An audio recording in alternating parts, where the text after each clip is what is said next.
You now go back inside. Your parents will come and find you. They'll come and find you outside. Yeah. You don't just tie the wrapper. Get this. Get you this. Don't just tie it. So that your husband will now go and open you as per you are a package, Jumia package. They'll tear you. The first thing I notice about a person is like beads. The beads, the What jewelry are they are you wearing. wearing, right? Yeah. This happened on Sunday. I ate banana and stew. Don't knock it till you try it. Ekpenyong, I promise How you. did you eat So it?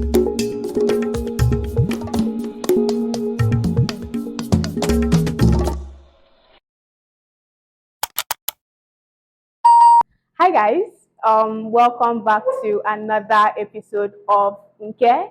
My name is Kevin Antinsa, and as usual, I bring on amazing young ladies doing amazing things in their field. Today, I am joined with the one and only, the delectable Ekpenyong from Nkwa. And today, as you can see, the set is different, the props is different. We are going to be trying something different today. And so today we are going to be having a conversation and we are going to be making something in real time. You know, so Ekpenyong makes jewelry and today she's going to be teaching me how to make, not teaching, but we're going to be making something together and I hope you guys enjoy this episode. Okay, hi. Welcome to Nkwa. Thank you for doing this. Could you let's start with introductions, so introduce yourself and what you do. My name is Ekpenyong and I am creative director of Nkwa. Nkwa is a beaded accessories brand, right? That try to create the personalities of people, of wearers through beads. Thank you. Okay, so you duplicate. Yeah. So if I'm like a bubbly person, you make. Just try to sell. Okay, so you made this for me. What does this mean? How does this translate to my personality? It's like I use the Eiffel Tower, right? Yeah. Like, you're somebody that likes to like. Okay. You likened me to the Eiffel Tower, guys. Anyway, okay, so let's get into it. Okay, so let's start from the very beginning. Let's talk about your childhood. Where did you grow up in, and how was growing up? How was your childhood like? I grew up here in Calabar, Faransa, and I had a very happy childhood. I'm not one of those people that said You were traumatized. You weren't traumatized. Okay, I love that for you. Thank you. Maybe that's why I am a happy person, and I'm always seeking out for happy things. Happy things, yeah. So okay, my childhood was okay. Okay, nice. More than okay. It was nice. It was amazing. Okay, I'm happy for that. I'm happy that you know. So can you tell me what give me like one of your favorite childhood memories or experiences? Could be like a story or you guys went somewhere or anything like that. Okay, so I grew up around children, a lot of people, right? So there's this thing we used to do in our compound. We had a lot of children. We had about 10 to maybe 15 children, small children. In the night, we will carry our and go outside, and then maybe around 11. You now go back inside. Your parents will come and find you. They'll come and find you outside. Yeah. And now, like, I cannot do that anymore because the place is not as safe. That's like a common memory for me, but mine is not like sleep. Mine is more like we'll carry our mat outside, and then there'll be like stories, games, all of these things, drama, mommy and daddy. You know that type of thing now. Yeah. Okay, so we've talked about growing up in Calabar or where you grew up. Let's talk about specifically growing up as an Efik girl or growing up Efik. What was that experience like first of all, and how has that shaped you to be the person you are today? Okay, yeah. You know how I said that I grew up in a small place in Calabar here, right? Faransa. It is a very ancient place, right? Is it ancient? Yeah. It's ancient. Yeah, most of the people that live there are from there. Okay. Right? So it's kind of like a village, a town, a touch of town. A touch of town, right? yeah. And the people there are very cultural, very traditional. Very traditional, right? yeah. So you have to greet in effort. You have to do the right. You have to bow down. And all of that. Like okay. The whole potential. Yeah, but like the courtesy. Okay. You have to courtesy the right way and everything. Yeah. And right, because the people are traditional, you're in touch with the culture. With the culture, right? And you know that people are very prideful. Yeah. Not as if they are pumped. Yeah. But prideful as if they love where they come from and they love their cultures, right? And that kind of gives you confidence when you go outside, right? Makes you very confident. Because first of all, you trust in the place you're coming from, right? And you know who you are. You know who you are. Yeah. Okay, that makes sense. So let's talk about this very interesting thing that I've been intrigued about for like the most part of my life. It's the Ekpe Masquerade. Now I've seen a lot of masquerades in my life, but I want to say this now and on camera that the Ekpe is the most beautiful masquerade ever.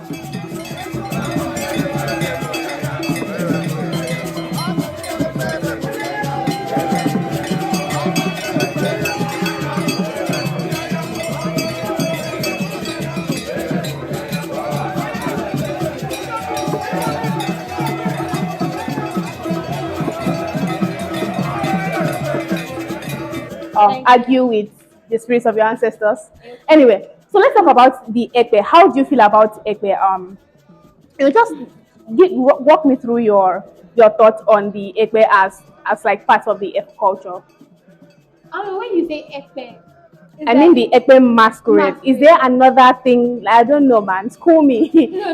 You know that Ekpe translates to lion. Oh, Ekpe okay, yeah, that's true. That's does, true. That's right? true. That's true. But I'm talking about the masquerade now. Yeah, the masquerade is like one of the oldest. It's not the first. The first is Ekpenyong. I don't know if I can mention that. Yeah, you can. Okay, first, right? Okay, yeah. But then the Ekpe is like the most popular. Yeah, right? yeah. As people know it. Ekpe is known for its ASEAN. ASEAN, yeah, it's very beautiful. It's very beautiful.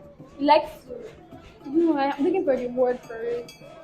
It likes to show itself. Right? Okay, so it's kind of like it's elegant. Beautiful. It's elegant. Yeah. That is why people like to carry the Ekpe, right? The smallest event. Other masquerades are kind of like very separate. They use it for special occasions. If it's Ekpe can go to yeah. Okay, that makes sense.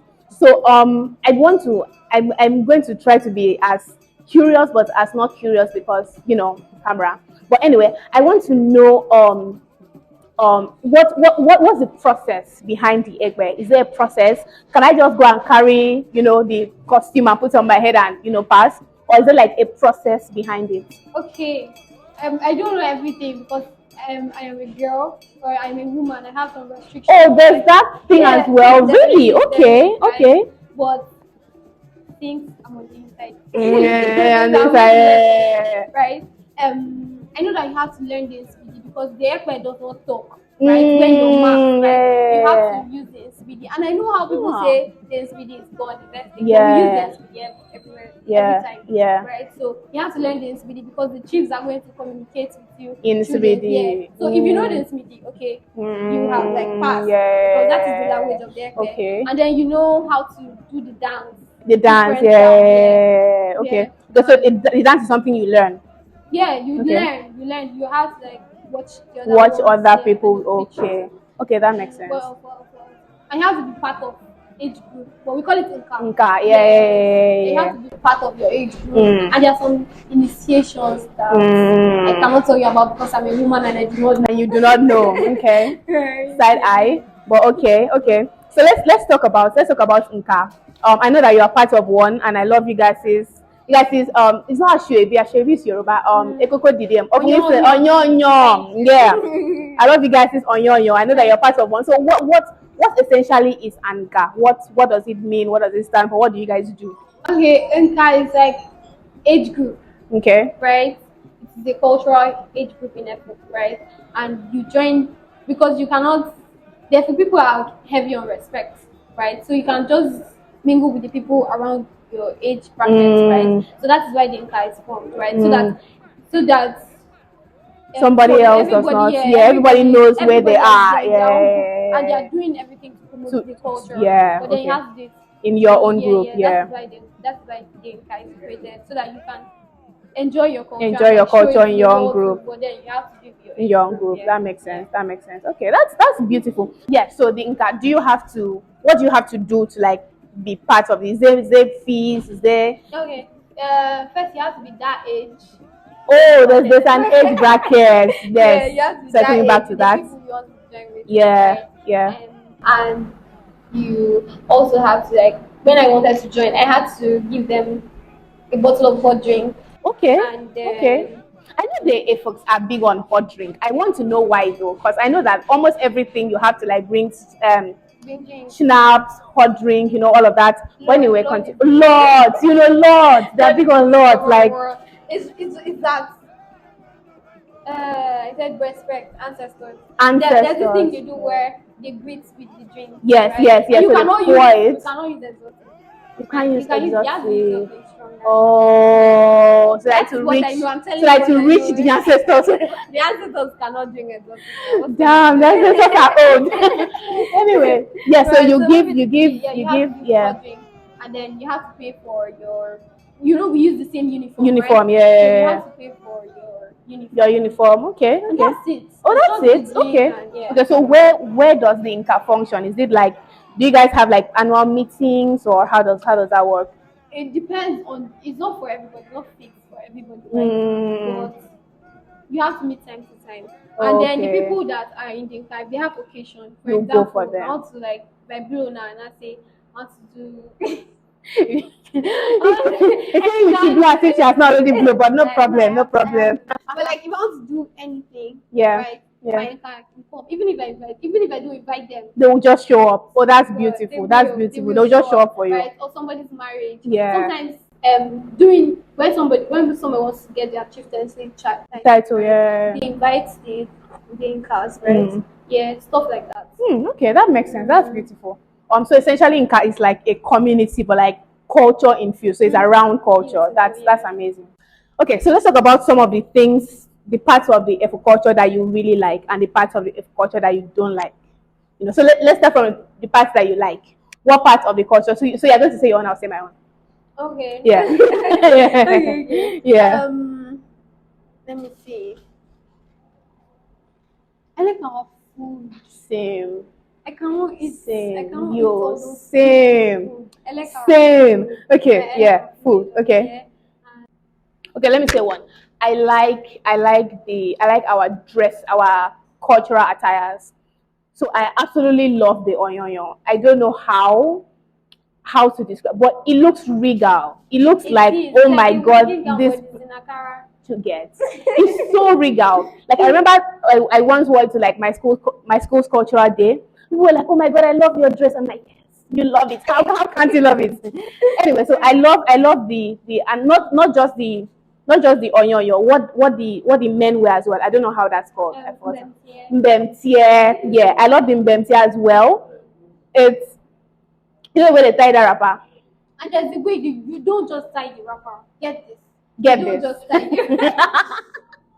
That's how you measure. You have to tie to the left side, not the right. Right? Oh, if you tie to the right, people will know that you're not from there. Really? Oh, really? Everything is intentional. But that's sweet. Yeah. That's sweet. Okay, so what else? What else do you like about your culture? I also like our language. I don't know if I'm biased to say that because obviously everybody likes their language. But I like the way it rolls. Very nice. I like the way it rolls off the tongue. You get me. Yes, yes, yes. Like that. I love the language as well. And another thing that I like is a Masquerade. Our songs. I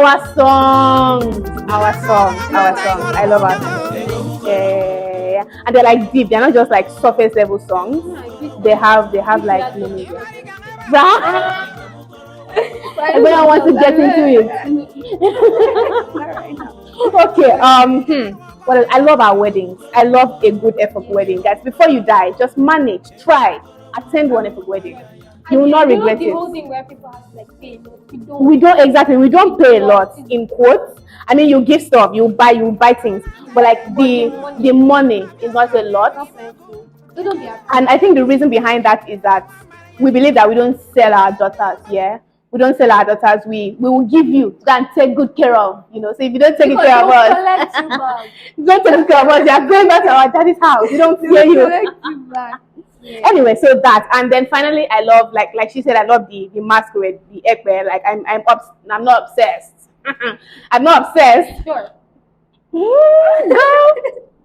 But I love it. I almost every monthly I post the Ekpe. So yes, I love it. Okay, let's talk about the things that we don't particularly like about our culture. Are there any things you don't particularly like? These are the ones you have to say quietly. You have to say quietly so I do not. the whole fattening room thing. Go. Yes. Yes. I mean, why? This is where we wash our dirty linens in public. Okay. So part of the things that I don't particularly like about my culture, the Efik culture, is the fattening room. Far back, during our great-grandparents' era, Nkwa came into being. First, to build the girl child from not looking tiny, making her look robust.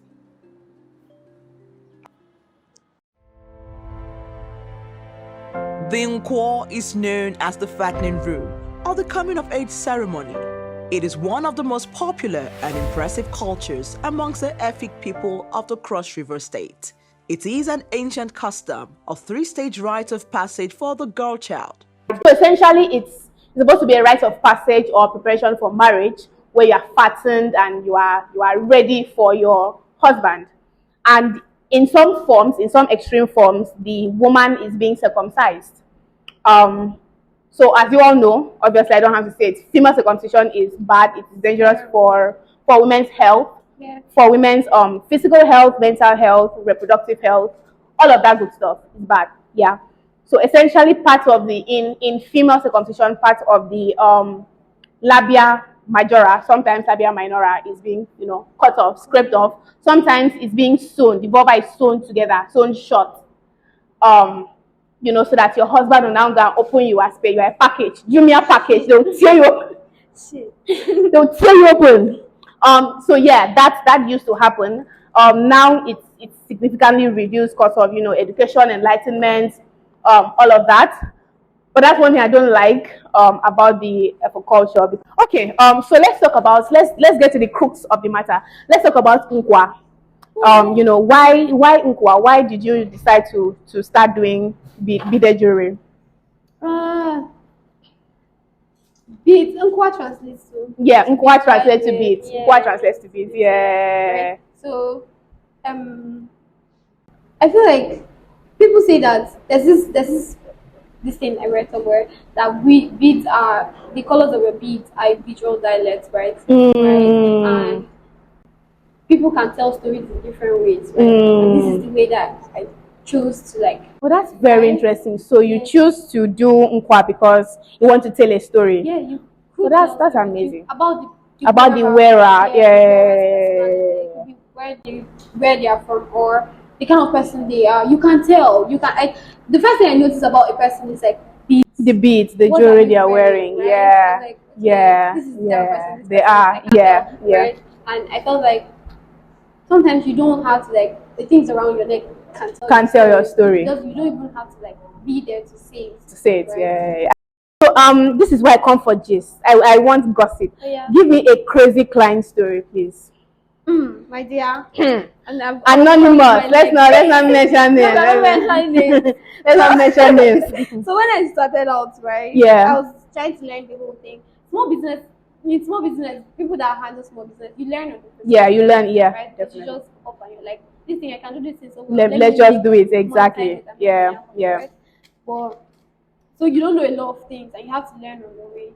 So when I started out, I do this thing now where when somebody makes an order, I confirm. And I confirm it. Yeah, because of this story I want to tell okay. Right? Yeah. And then I make the person pay half fee. Okay. And then when I'm done, the person can complete. So when I started out, I did not know that. And this girl came and she's like, I want this, I want that. I was like, she's on my Instagram and she was like, screenshot it, send me screenshot. I was happy. Customer. I was happy. So she said, and sent. I was like, okay, I'm going to make this for you. She went, when they're ready, let me know. Exactly my word. She said, when they are ready, let me know. I was like, okay. I looked for my money. I was like, took money from where I could, from the business and all. And then made everything, packaged it, called her, also, your stuffs are ready. Should I bring them? Like, I'm so sorry, I have to cancel. Ma?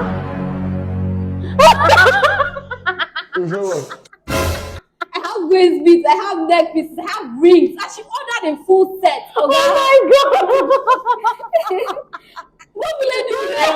I know I can wear them, but I made this for you. Oh my God, she cancelled. I'm telling you. I'm like, Damn. are you not going to buy some of it? I mean, I made it already. Half Are of you it. sure? I mean, something. She's like, no, she doesn't want it. She wants. I'm So since that time, I had to learn. Right? Yeah, to like, to. tell people to affirm.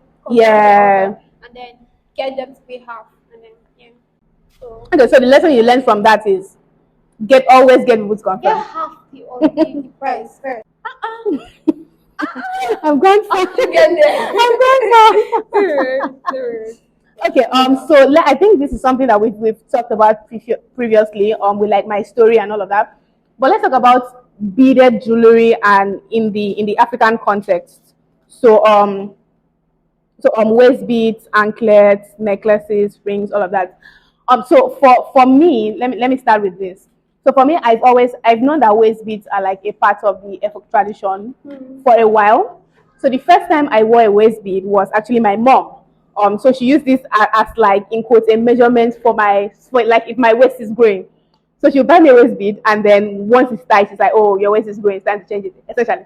So that's how I started wearing waist bead. Like, I started wearing waist bead as like culture, tradition. Yeah. And then I grew up and I started social media, and then people were like, "Oh, we said, girl, you're wearing waist bead, kiniko, this and that." And I swear, people did not tell me this thing earlier, because I honestly just thought ladies wore waist bead just because of, it's their culture, it's beautiful, it's their culture, it's their tradition, whatever. And then I'm hearing like, oh, negative stereotypes behind, if you are wearing waist bead, you are this, if you are wearing anklets, you are that. You know how people say that? Okay, first of all, people wear waist beads for all kinds of reasons. Good Yeah. reasons. Yeah. Right? And one of the thing your mom was doing, the ethnic people do this thing where the major, they like to They like people that have body. Yeah. So they use that to achieve that hourglass. Hourglass, yeah. Especially your waist. Yeah. Your mother will be pressing your way. Yo, I had that. your mother will be pulling up your bum bum. Yeah, that's one of the reasons people wear waist beads. Right? Yeah. Accentuates their waist. Yeah. And other people wear waist beads to check their stomach. The stomach, right? yeah. Okay. And then there's a particular culture. It's not here in Nigeria, right? Yeah. But there's a particular culture that wear waist beads to mark coming of age. Right? Okay. Kenyan people. Maasai, the Maasai tribe. Yeah, the Maasai tribe. Yeah. And those people only wear beads that are made by their family members. Right? Yeah. So and there are so many reasons for beautification. Some of them for seduction, to seduce your husband. Right? They have to do that. Yeah. Seduce your husband because obviously, who did you want to seduce your husband before? Right. So there's this time where I mentioned fertility, right? Yeah. There's this time where you used to weave when you're making waist bead, you weave herbs into it. Really? Right, for people that were barren. So it's like Okay. very ancient tradition, right? Oh. I think that is where people got the whole thing where if you wear waist beads, you're doing juju. Oh, Yes. You carry somebody's son and put So that's the thing. But why that practice started was because they wanted to help women that get children. That's interesting. I had no idea. Like, I didn't know that. Okay. So let's talk about future projections for Nkwa. Where do you see Nkwa? I know this is a very cliche interview question, but let's know. What do you see Nkwa in 5 years, 10 years? Will Nkwa still be Nkwa in 10 years? You think? Nkwa will be Nkwa and a lot of things. And a lot of things, yeah. And, I think of like Nkwa has always like started. When we started, I just wanted to like put it out there first and see how so that Nkwa can be something more now. Now, yeah. Right? So more collaborations. I think. More collaborations, yeah. And I know that we've had this location thing. One time I sent this into you, Rwanda, where you yeah. And then I was like, Nkwa in Rwanda. Yeah. Like, I'm so sorry, I cannot send Can't send it, yeah. But will do that in 5 please, years. Or, please. Yeah, it's very possible. Years. Okay, so let's get a bit more personal now. What do you think? What parts of your life are you loving right now? What parts? What aspects of your life do you think you are really, in love with right now? The love-hate thing. It is because it's actually the fact that I get to pay for my own stuff. Right? then I don't like it so much. But then you like it. No, I right. totally get you. I totally get you because now you have like the autonomy to get what you actually like. Yeah, but like my money. But it's your money, so it's still debit, so it's still very painful. I like the part where I am independent and getting my stuff. And getting your own stuff. I Yeah. really like that part of my life. Amazing. Okay. So so if your friends were to give you an award for something, what do you think that award would be for? I'm not even thinking about this one. Showing up. I will show up for you. Okay, so you're the friend that shows up. I am That's the friend amazing. that shows That's up. that's amazing. That's a beautiful. So I've been asking. Is your turn? You get to ask me one question. Right. You get to ask me one question. Okay. Make it count. Oh, is it one? Yes, one. Can I ask two? Fine. People do this all the time, and I don't get. Okay, but fine. But like, you know how one thing I really like about you is that I think she You're really just- likes about me. is that you're navigating, you're like getting past life, you're like getting out there, right? I know that it's difficult, like gets difficult sometimes, but you don't wear it, right? Just, like, Yeah. So how do you like do that? How do you like push away All the the shege that life is showing you. Yo. Exactly. How do I think honestly this is where I have to give credit to my friends. Because I think the part of me that the world in quotes haven't seen, my friends have seen. My friends have seen me finish. My friends have seen them because it's them that I like go to for moral support. It's them that I go to when it's like, oh my God, I'm crumbling. So it's my friends. I have the most amazing friends, guys. I have the most amazing friends, and I have to give a shout out to them because they are like my support system for real. Okay, so the second question. I have a random question now. Okay. Weird food combination you've eaten before. Oh my God, this Tell happened last week. What? Today is what? This happened on Sunday. Was it Sunday or?